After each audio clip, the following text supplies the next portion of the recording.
Welcome to another edition of the Inside the FLX podcast. I'm Josh Durso, and as always, we're coming to you from the FingerLakes1.com studio. Today we're discussing High in Plain Sight, a substance abuse awareness and prevention training for students, parents, and the community taking place right here in Seneca Falls. To talk about the program, we have Generations President Menzo Case, Seneca Falls Police Chief Stu Peenstra, and Seneca Falls Central School District Superintendent Robert McKevney. Thank you all for being here. Really interesting topic and subject matter. Who would like to start off by leading us in talking about what the program actually is? Menzo? Well, it's a program to introduce to the general audience the drug paraphernalia, the drug problem, all that goes with it. It's an eye-opening experience. I mean, the tall copy brings about 120 different items and lays them out for the audience to go up, touch, feel, and drug paraphernalia. Pictures, T-shirts, just different things that are done that he buys right here in the Finger Lakes that you'd be surprised are part of the drug culture. Mm-hmm. So tuckaways, where do the kids hide drugs these days? Where do adults hide drugs? He'll show you. How do they get high during school or high during work? He'll show you. Mm-hmm. He'll show you some of the things. I know he does live videos to really provide you can see it happening, and it's really quite impressive. All the information he provides, if anything, it's like Scared Straight for adults, I suppose. Now, it's happening in the school. Bob, obviously you must see the positive impact that this can have for kids, especially at that sort of incremental age where they're a little more susceptible to outside influences. So this is a program that was brought to us by Menzo, Generations Bank, the Chief Peenstra, mm-hmm. and various stakeholders in the community that have seen this program before, and how powerful it is. So bringing that information to us, we are pleased and proud to partner with our community stakeholders to do this. And as Menzo said, if we could provide more awareness training for parents and for adults and community members, then we can work even more closely together. Interestingly enough, about a year ago, there was a student that had said to me in the summer, Mr. McKevney, it's really bad out there. And you wouldn't believe how easy it is to get drugs. And they said it's just getting difficult. And so the fact of the matter is we have a shared responsibility in this community to provide awareness information to parents and community members about things such as buzzwords or different things that students will use to kind of mask when they are meaning drugs and alcohol. So anything we can do to promote prevention, I think is a win for the entire community. Now, obviously, Chief Peenstra, you see and sort of live this drug problem on a daily basis through your work. Tell us a little bit about how important it is to get parents, kids, officials all in the same room, all sort of experiencing this unique program, and what kind of impact that can have. Well, I think that it's important to recognize that and get the word out that this is going to be localized. This isn't going to be anything from, let's say, Chicago or any large city. He's going to come in and he's going to do an evaluation of our county, our town, and bring actual information that he's discovered back to the people that are living here in our community. So this isn't something that is not being recognized here in our county, in our town. And it's important because as a parent, as law enforcement, these drugs are always changing, and even with us being involved in it on a day-to-day basis, it's still very difficult for us to stay up on every single thing, because every time we think we have something changes, right? So they're always trying to get around, and for parents, I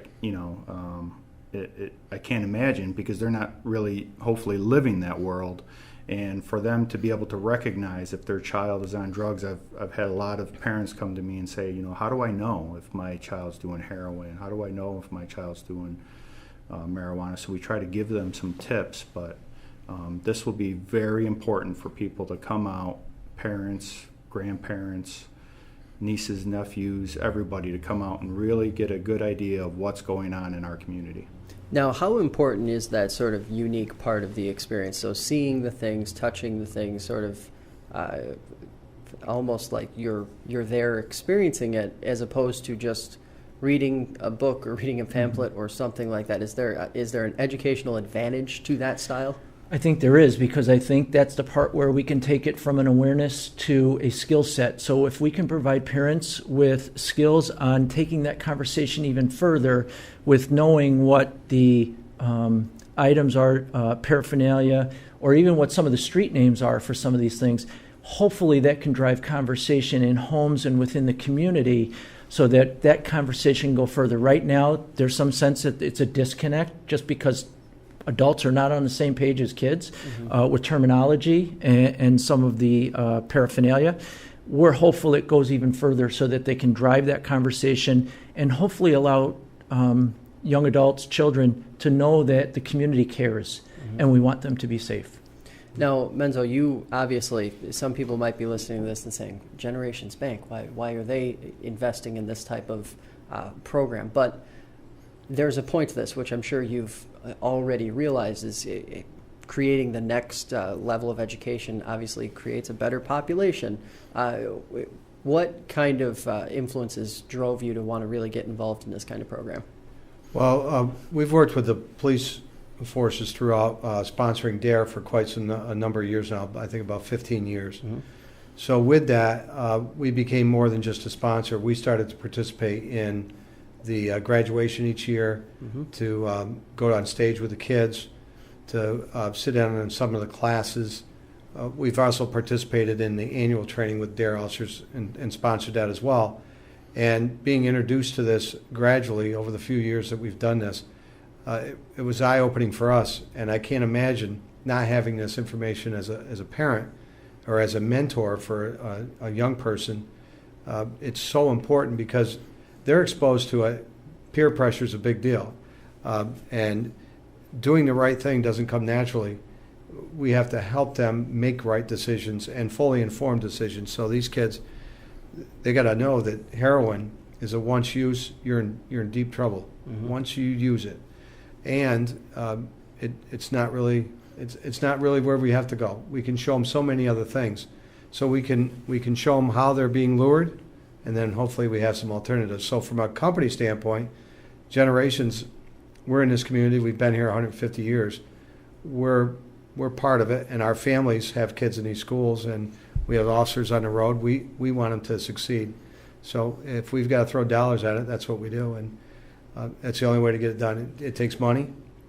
It takes collaboration among many to really get the word across and get the word out and do a good job of it. Now, Chief, obviously you guys have work with the schools frequently, you work with Generations Bank frequently, but in real terms, sort of talk to us about this problem as a whole, because it seems that sometimes still, even with the black and white numbers that have been put out there, some people still think this isn't really, it doesn't really affect me, or it isn't going to impact me. This is something that is impacting everyone, and you guys see that on a daily basis, right? Yeah, I mean, I don't think anybody thinks that heroin is going to come and impact their family and have a ripple effect throughout their family life, but that's exactly what happens is, somebody in your family gets addicted to heroin, and it's such a ripple effect with them and financially and just with their emotions and everything. So, I mean, it's important for us to be involved, and we've been collaborating with the school district and Mr. McKevney and partnering with Generations Bank and Mr. Case to do the right thing in our community. We have an officer that's assigned specifically to drug work, and he's doing a good job, and you see the press releases coming out. We're trying to make a little bit of a dent in our community, make it so you can't readily obtain drugs maybe in the town. It's a big national issue, but if we can do our part in the community and working with the school resource officer and the school district and different businesses, we're gonna do what we can to prevent it.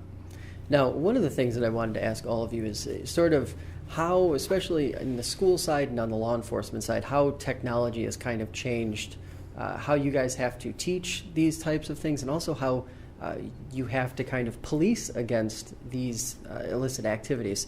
We can start with you, Bob. What is that like? Obviously, we try to teach social responsibility, but what we learn in the process is students or children or young adults, they will go to different avenues of social media where their parents are not.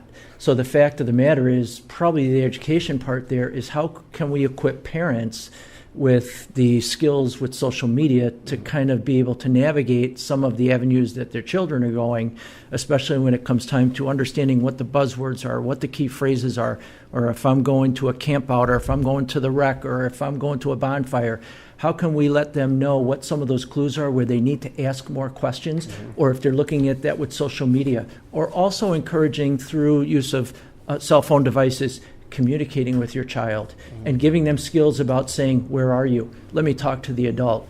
And so none of us here are Pollyanna, but I think if we can work together, it allows them more information to be able to communicate with their child and also be able to know where they are, because that's a whole nother element. They know where they are when they're in school. It's those after school hours, evening hours, weekend hours, after game hours that where a lot of this activity happens. So it's pretty well established. It's few and far between that anything would ever happen in a school. The kids are very clear in the surveys they take in this county on when those hours are where they're not supervised.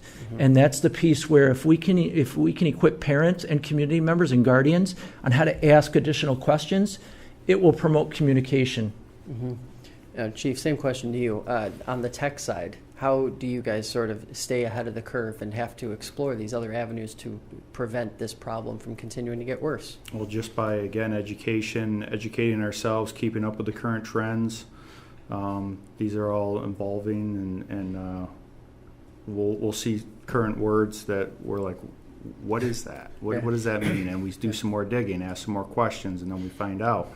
But this is something that we deal with on a day-to-day basis. Like I said, these parents are far beyond what they think they really know. And these kids, they reach these crossroads where they have to make a proper decision, and that's what we teach with the DARE program is basically making educated decisions and correct decisions, because you take that one path where you try heroin, like Mr. Case stated, you could be addicted and probably will be addicted. So we try to give students and parents enough information to where when their child does hit that crossroad, they make the proper choice and go the right direction.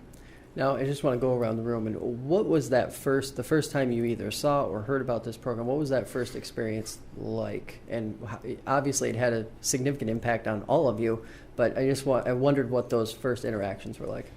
No, personally, I brought my wife, and we sat and watched it. And then when we went up and looked at the material that the tall cop had, we were shocked because some of the clothing, we've had our own, like little girls with kitten socks. I think it was kittens, and it's a drug-related emblem, and we had no idea. Yeah. So as we went through, there were just different. Particularly, fortunately, I've never really done drugs. That's a good thing. But I don't even know how they do it. So to see the paraphernalia, pencils turned into devices, and it was shocking. And for us, it's something that we just have never seen. And I guess we're just a little bit closed in. So that was our first experience. It was really my wife going through it and just, wow, we need to get the word out, and we need to get things moving because we're losing our kids. And when I say that, I mean the broad-based. And certainly working with low, moderate income families, which I do as a hobby, it's a big deal. We see it rampant, especially in those targeted markets where they can ill afford it, and they're down and out, and they try to find an escape, I suppose. And it's, just to see the effect on those kids, it's devastating. But we can combat it. Chief? Well, with us, it was kind of, we knew there was hidden compartments throughout, vehicles. You don't really think of them as much in clothing. So that was interesting to see. And then the terminology, basically. So I had the opportunity to see this program about a year ago, and it was the big time when all the kids were dabbing and doing the things with sports and everything. And I think of my own child who was at the time, 8 or 9 years old, and thinking that if I had him at the mall or something and seeing a shirt that said dab on it, and him saying, "Hey, Dad, can I have that?" Thinking of it being only the sports-related quarterback, touchdown term. What if I would have bought that for him? And then, my 9-year-old, 8-year-old son is walking around with a dab T-shirt on, and there's the police chief's son, with something that, and at that time, I actually didn't even know about that. Right. That was kind of new and developing information. So I can't tell you how important this is for parents and any kind of guardian of a child to get out to this and watch this seminar. So I've not had the chance to see Officer Galloway's presentation, but our high school principal has, our school resource officer has, and so has Chief Peenstra. They have rave reviews, powerful, and makes a great impression. So I'm absolutely looking forward to it. Some of our planning meetings are to make sure we have room for a mock bedroom scene so that parents can see exactly what happens in a bedroom where things can be hidden or masked or even with clothing. And so we're trying to recreate those areas so that we can make a great impression with parents. And I've not had the chance to meet Officer Galloway, and like I said, I've heard he makes a great impression, and we're certainly looking forward to having everyone in the community have that opportunity to be exposed to his presentation as well. Now, how important is it to have someone like that who obviously spends a great deal of time traveling and putting on these types of presentations? Because this kind of presentation simply wouldn't be available in every local market. And for Seneca Falls to be able to host this, obviously probably not the only school that's hosted it before, how big is that for the school and for the community? It's huge for the school because it allows us to send the message out, this is about the greater community. But we can't do this without partnering with our great partners. So Menzo talked about their efforts towards drug prevention, alcohol prevention, but they've been a great partner of the school district for many, many years in supporting various functions from the performing arts department all the way through safety, which is what he talked about. So this is a program that takes about 14 months to book. And so this has been in the works for about 14 months, a nationally renowned program. And then on top of that, along with Generations Bank, Senator Helming has provided funding to help offset some of the other costs. So she stepped right in to say we want to be part of this greater community awareness session. Now, it's obviously this is big on awareness. This is building that awareness within the community. What else, though? Obviously, I would really love to hear from Chief Peenstra on this one. What else would you like to see happen in the community to sort of continue the momentum after an event like this happens? Well, I mean, it really kind of starts at home. Having parents recognize if their kid is on drugs or starting to explore different things or kind of going the wrong path is very important.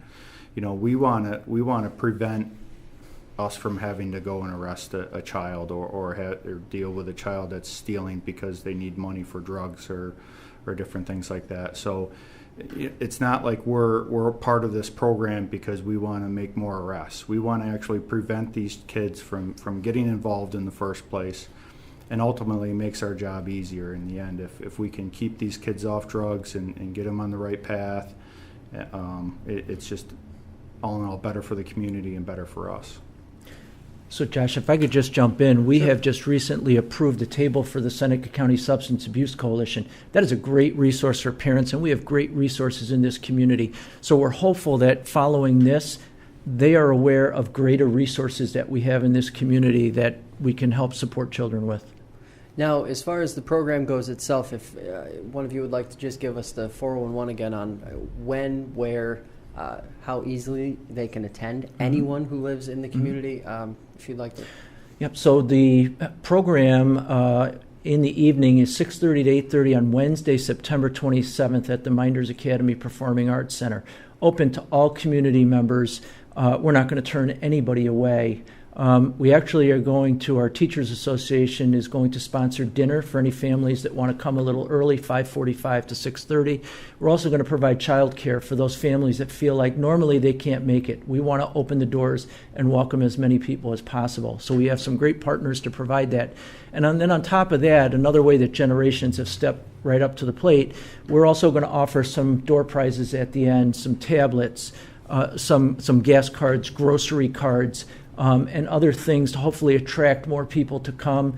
And we really want all to get the message. So we feel real strongly about this. We don't want anyone to have the 27th come and think they didn't hear about it. Mm-hmm. So we really welcome everyone.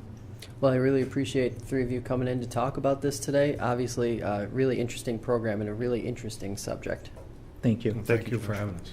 That's going to do it for us today. Check out the Hide in Plain Sight program set to take place on September 27th from 6:30 to 8:30 p.m. at Minders Academy. Also, check out the website at www.tallcopsaysstop.com. Also, don't forget to check out FingerLakes1.com's ongoing 4-part series on suicide prevention throughout the month of September. Inside the FLX airs Sundays at 7 p.m. on Spectrum Channel 12 and is available on iTunes, Stitcher, and the FingerLakes1.com app. Thanks for listening, and we'll catch you next time.